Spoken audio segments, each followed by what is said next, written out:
One of my areas that I, kind of pride myself on is NHI communication. And some of the messages that I've received about what these craft actually are is more extra dimensional, if you will. Actually, the message that was used is I was told that you can best understand us as coming from what you would call the afterlife, which obviously that puts a pretty wild, spiritual component to this.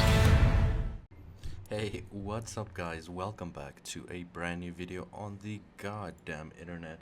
And today we're going to be talking a little bit about a psionic acid that was interviewed for the first time ever.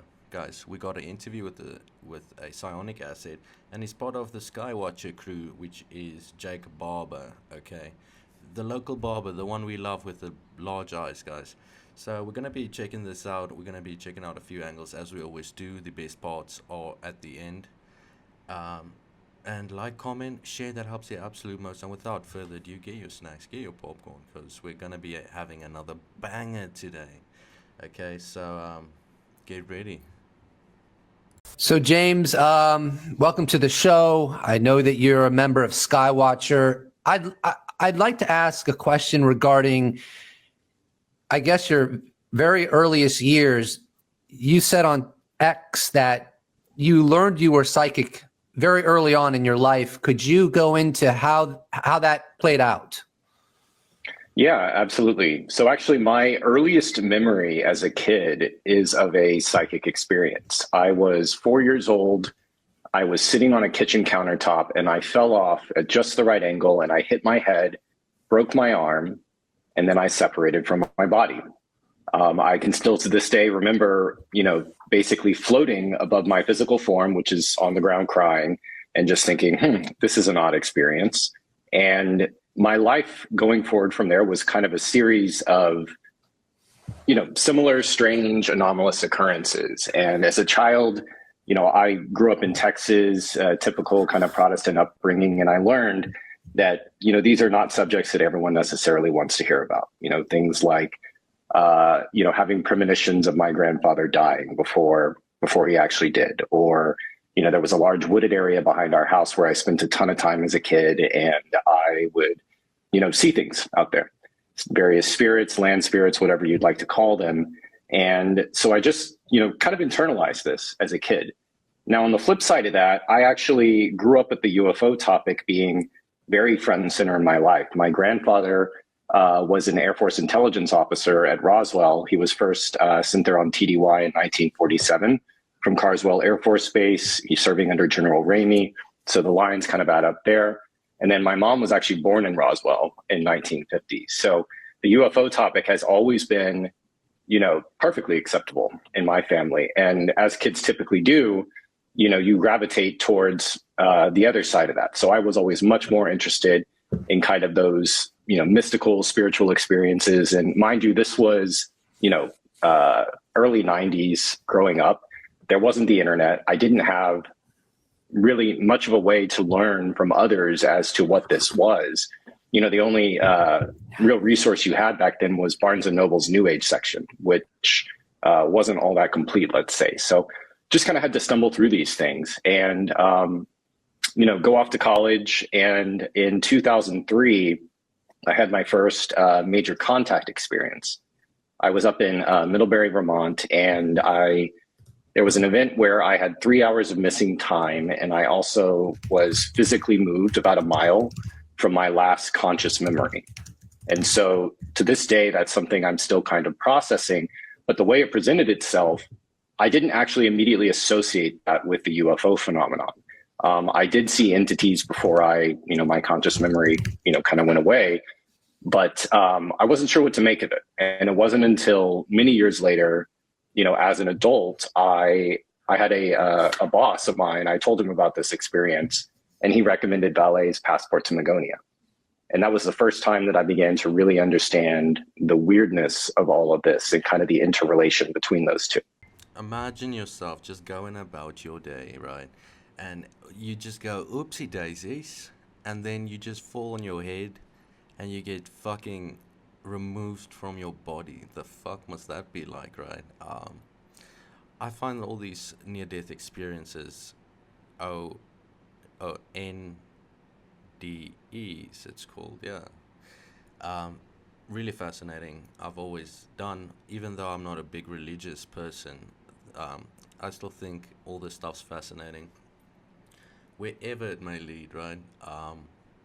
But skepticism is good too. But yeah, finding things interesting. Don't be brainwashed though. Don't believe things with all your faith, and then it's like, there's that's just blind belief, right? Which isn't good as well, except when you want to get into a mind state, which I think Chris Bledsoe does, right?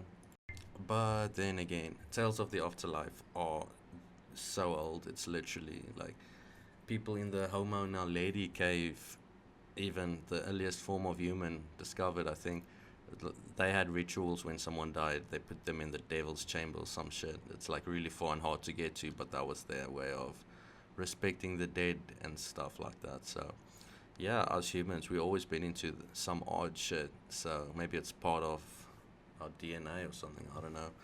But one of my areas that I, kind of pride myself on is NHI communication. And some of the messages that I've received about what these craft actually are is more extra dimensional, if you will. Actually, the message that was used is I was told that you can best understand us as coming from what you would call the afterlife, which obviously that puts a pretty wild, spiritual component to this. How did you receive that message? Was this during an outing where you were trying to make contact, or was it like communicated to you telepathically? Yes. So this was actually while we were out filming for that first Skywatcher documentary. We did a session.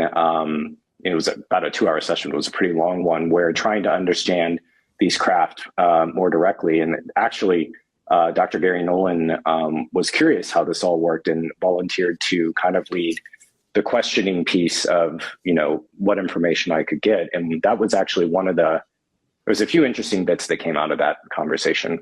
First, I could tell we reached a point in the conversation where whatever I was interacting with seemed also to be interfered with, similarly to how the pilot was. And so I started to get very agitated. I had a lot of emotions that weren't mine, which is kind of odd in NHI communication. I don't really get a lot of emotional transference. And I could hear a voice saying basically, stop this, and that was in a lot of distress. And then the connection ended up getting severed. And this was really as we were trying to learn more about how, frankly, we can work together, how these craft operate. And so once again, there were kind of two instances where it felt like we were being interfered with. When you received the message regarding the origin, I think you said that you got the impression they're like interdimensional from the afterlife. How unambiguous or murky was that, the reception of that message? How sure are you that it was coming from something outside of you and not just your own thinking mind on its own accord? So this is the hardest part of all this. And this is why discernment is really critical. I'll tell you more about the session that Dr. Nolan and I did. And so it began with questions like that, where this information is purely coming from within me. And you're absolutely right. If there's no way to validate that information, it's largely hearsay. So all I can do is relay this is what I told and try to be objective and independent as to what that is. Now, where things get more interesting with channeling is, Dr. Nolan was curious about how, the download process would work. Is that something that we can actually do and document with Gary's scientific background? I'm a liberal arts guy. I don't really have any scientific background, nor do I have a great deal of interest in it. And so to start, Gary wanted to give me a test question. And the question he gave me, and it's funny the way he phrased it, is I'm going to ask you something I know a great deal about and you know nothing about. And he asked me to explain how an exotic vacuum object works. And so over the course of, probably 10 to 15 minutes, I was able to draw out a schematic of what an exotic vacuum object is and how it functions best we can understand. And I show this to Gary, And he turns around his computer and shows an image of a schematic that looked, very similar, convincing enough for him that there was something to this. And then from there, we started to explore and push the boundaries of, looking at more challenging problems, like problems that have not been addressed by physicists. Things like the energy storage issue in a Casimir battery. That's one of the issues we tackled. And so to your point, those channeled messages, they're interesting. There's hundreds of years of UFO channeled messages. There's the Urantia book, whatever this, IM material, set material, etc. All that's interesting. And it's, I guess it's entertaining to read, but you can't do much with that. And so that's where, this psionic asset element comes in once again, is that this is practical psi. Not so much that channeled information, but the fact that we can get reliable downloads is proof of non-local information, at least to myself.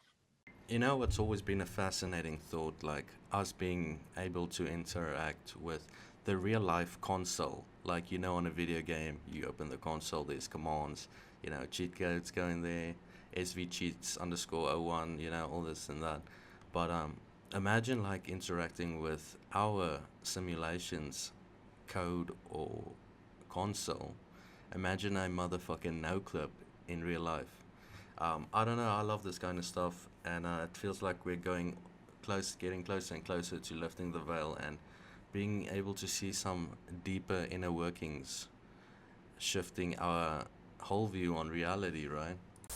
I find it particularly wild, the idea that the components or aspects of the phenomena, because we, like you said, we might be dealing with many different things, but part of it might have something to do with the afterlife. That is about as mind-bending as you could possibly ever get. I mean, to me, that's more mind-bending than I can't think of anything more mind-bending than that.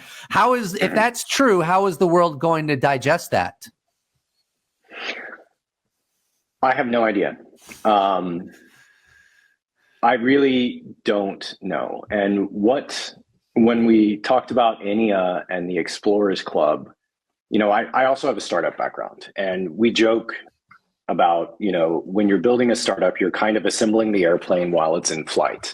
And I think burying our heads in the sand as to what this is and saying we shouldn't explore it because we don't understand it, and the potential ontological shock for humans is too great, I think is grossly irresponsible. I tend to rail against, scientific materialism, but that really goes against, everything that we have been built on since the Enlightenment. I like to think that we're seeing a kind of commingling of different cycles of humanity, wherein previously, we were very superstitious, but these experiences were much more accepted. Move on to the Enlightenment, everything becomes scientific materialism. I think now we're going towards a synthesis of these two things, and it doesn't necessarily need religion as an explanation. It's okay for reality to be a lot stranger than we accept without necessarily having to just ascribe a label to it. But I do think, to your point about the afterlife, this is proof that we live on after death. And I can't think of anything more important than that, particularly, the hole that seems to exist in the West right now in terms of meaning, the crisis of meaning. And I do think the reality of our spiritual sides and the immortality of that, regardless of the paradigm one chooses to ascribe to it, that's what's so important here. Okay, so what if these aliens are like the simulation watchers, keeping an eye, making sure we don't blow ourselves up too early, in the simulation? And what if there's also many versions, like 01, 02, 03, and they all run at the same time to see the different outcomes as experiments, right? Like, that would be a super fucked up reality if we lived in like one of those many, just as scientific research. I don't know. It would be a weird one to discover if that was it, right? What would you do and think? And what would you do if there was an idea proposed that we one day would become technological enough to be able to enter this let's just entertain this interdimensional realm, whatever this is, and we can become a threat. Like, is that inevitable? I mean, we're just getting better with tech. Our evolution will prioritize thinking and reasoning. I think so, because AI is making us lazy again, but we're always going to find things interesting and try and consume more information and be less active. Like we're turning into that. So, all to consider. It's been a good one.